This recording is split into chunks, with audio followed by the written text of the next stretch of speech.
Metro ದರ ಏರಿಕೆ ವಿಚಾರದಲ್ಲಿ ಕೇಂದ್ರ ವರ್ಸಸ್ ರಾಜ್ಯ ಸರ್ಕಾರ ಆರೋಪ ಪ್ರತ್ಯಾರೋಪ ಜೋರಾಗಿ ನಡೆಯಿತು.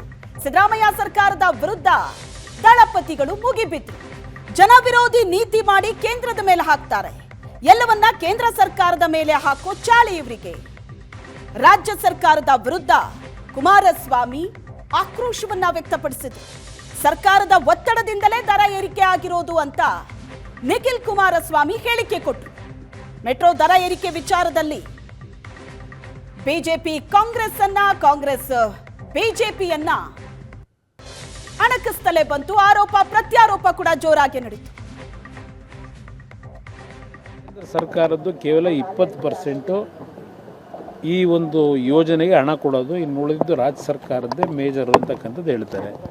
ಈಗ ರಾಜ್ಯ ಸರ್ಕಾರ ಹೆಚ್ಚಿನ ಹಣವನ್ನು ಇದಕ್ಕೆ ಬಂಡವಾಳ ಹಾಕಿದಾಗ ಕೇಂದ್ರ ಸರ್ಕಾರದ್ದು ಕೇವಲ 20% ಇದ್ದಾಗ ಕೇಂದ್ರ ಸರ್ಕಾರದಲ್ಲಿಂದ ಈಗ ಅವ್ರ ಮೇಲೆ ದೋಷ ಏನು ಹೊರಡಿಸ್ತಾ ಇದ್ದಾರೆ. ಕೇಂದ್ರ ಸರ್ಕಾರ ಹೇಳಿದ್ದಾರೆ ಅದು ಅರ್ಬನ್ ಡೆವಲಪ್ಮೆಂಟ್ ಡಿಪಾರ್ಟ್ಮೆಂಟಿಗೆ ಬರುತ್ತೆ ಅಂತಕ್ಕಂಥದ್ದು ಏನು ಹೇಳ್ತಾ ಇದ್ದಾರೆ ಈಗ ರಾಜ್ಯ ಸರ್ಕಾರದಲ್ಲಿ. ಈಗ ಆಗಿದ್ರೆ ಬೇರೆ ರಾಜ್ಯಗಳಲ್ಲಿ ಯಾತಕ್ಕೆ ಮೆಟ್ರೋ ಪ್ರಾಜೆಕ್ಟ್ನ ಯೋಜನೆಗಳಾಗಿರ್ತಕ್ಕಂಥದ್ದಕ್ಕೆ ಪದೇ ಪದೇ ದರ ಏರಿಕೆ ಮಾಡ್ತಾ ಇಲ್ಲ, ಕರ್ನಾಟಕದಲ್ಲಿ ಮಾತ್ರ ಯಾಕೆ ಮಾಡ್ತಾ ಇದ್ದಾರೆ? ಇಲ್ಲಿ ಇವ್ರು ಹೇಳ್ತಕ್ಕಂಥದ್ದು ನಮ್ಮದು ಹೆಚ್ಚಿನ ಪಾಲಿದೆ ಬಂಡವಾಳ ಅಂತಕ್ಕಂಥ ಹೇಳೋರು, ಅಧಿಕಾರ ಇವ್ರಿಗಿದೆಯೋ ಅವ್ರಿಗಿದೆಯೋ ದರ ನಿಗದಿ ಮಾಡೋದು. ಅದರಿಂದ ಮುಖ್ಯಮಂತ್ರಿಗಳ ಈ 2.5 ವರ್ಷದಿಂದ ಪ್ರತಿಯೊಂದು ವಿಷಯಗಳನ್ನು ಇವ್ರು ಮಾಡ್ತಕ್ಕಂಥ ಹಲವಾರು ತಪ್ಪು ನಿರ್ಣಯಗಳು ಜನವಿರೋಧಿ ನೀತಿನ ಕೇಂದ್ರ ಸರ್ಕಾರದ ಮೇಲೆ ಆಗ್ತಕ್ಕಂಥ ಚಾಳಿ ಇವರಿಗೆ. ಅದರಿಂದ ಇದರ ಬಗ್ಗೆ ಜನ ಎಚ್ಚೆತ್ಕೋಬೇಕು ಅನ್ನೋದು ಹೇಳ್ತೀನಿ. ಬಟ್ ಯಾವಾಗಲೂ ಹೀಗೆ ಜಾರ್ಖಂಡ್ ರೇಟ್ ಸರ್, ಜನಗಳ ಪರಿಸ್ಥಿತಿ ಹೇಗೆ? ಜನಗಳ ಪರಿಸ್ಥಿತಿ ಇದು ಕೊಡ್ತಾವ್ರಲ್ಲ, ಅದೆಂಥದ್ದು ಗ್ಯಾರಂಟಿ ಸ್ಕೀಮು, ಅದರಿಂದ ಅವ್ರನ್ನೆಲ್ಲ ಬದುಕಿಸ್ತಾ ಇದ್ದಾರೆ. ಅವ್ರಿಗೆಲ್ಲ ಆರ್ಥಿಕವಾಗಿ ಶಕ್ತಿ ತುಂಬಿದ್ದೀವಿ ಅಂತ ಹೇಳ್ತಾರಲ್ಲ. ಕರ್ನಾಟಕ ರಾಜ್ಯದಲ್ಲಿ ಪರ್ ಕ್ಯಾಪಿಟಲ್ ಇನ್ಕಮ್ ಇರ್ಬೋದು, ಅವರ ಬಡವರಿಗೆ ಆರ್ಥಿಕ ಶಕ್ತಿಯನ್ನು, ಸ್ವಾಭಿಮಾನದ ಬದುಕನ್ನು ಈ ಗ್ಯಾರಂಟಿಯಿಂದ ಕೊಟ್ಟಿದ್ದೀವಿ ಅಂತ ಪದೇ ಪದೇ ಅಡ್ವರ್ಟೈಸ್ಮೆಂಟು ಕೊಡ್ತಾ ಇದ್ದಾರೆ.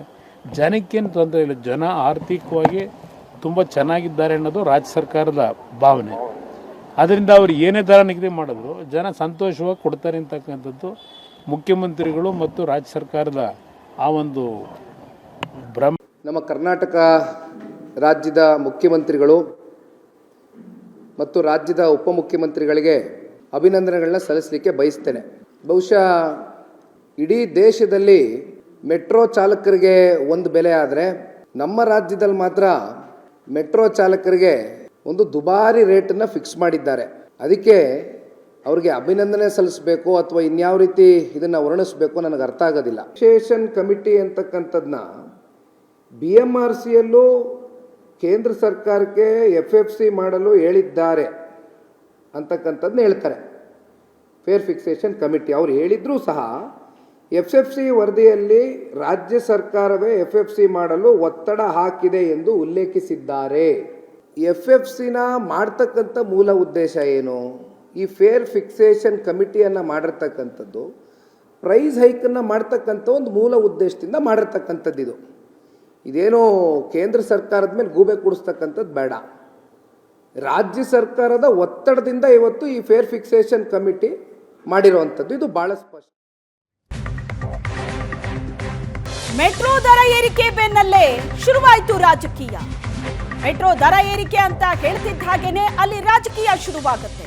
ದರ ಏರಿಕೆ ಬಗ್ಗೆ ನಮ್ಮನ್ನ ಯಾರೂ ಸಂಪರ್ಕ ಮಾಡಿಲ್ಲ ಅಂತ DCM DK ಶಿವಕುಮಾರ್ ಮಂಗಳೂರಿನಲ್ಲಿ ಪ್ರತಿಕ್ರಿಯೆ ಕೊಟ್ಟರು.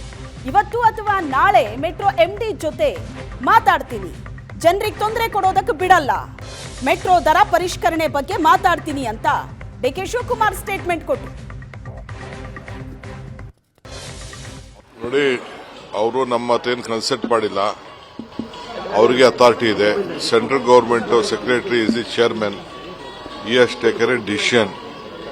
ಅರ್ಥ ಆಯ್ತಾ? ನಾನು ಹೋಗಿ ಬೆಂಗಳೂರಲ್ಲಿ ಹೋಗಿ ಇವತ್ತೋ ಇಲ್ಲ ಅಂದರೆ ನಾಡಿದ್ದು ನಾನು ಮಾತಾಡ್ತೀನಿ. ಅರ್ಥ ಆಯ್ತಾ? ನಮಗೂ ಯಾರಿಗೂ ಜನರಿಗೆ ತೊಂದರೆ ಕೊಡೋಕ್ಕೆ ಇಷ್ಟ ಇಲ್ಲ. But what is the financial structure, what has happen, ಅದನ್ನು ನಾನು ನೋಡ್ತೀನಿ. ನಾನು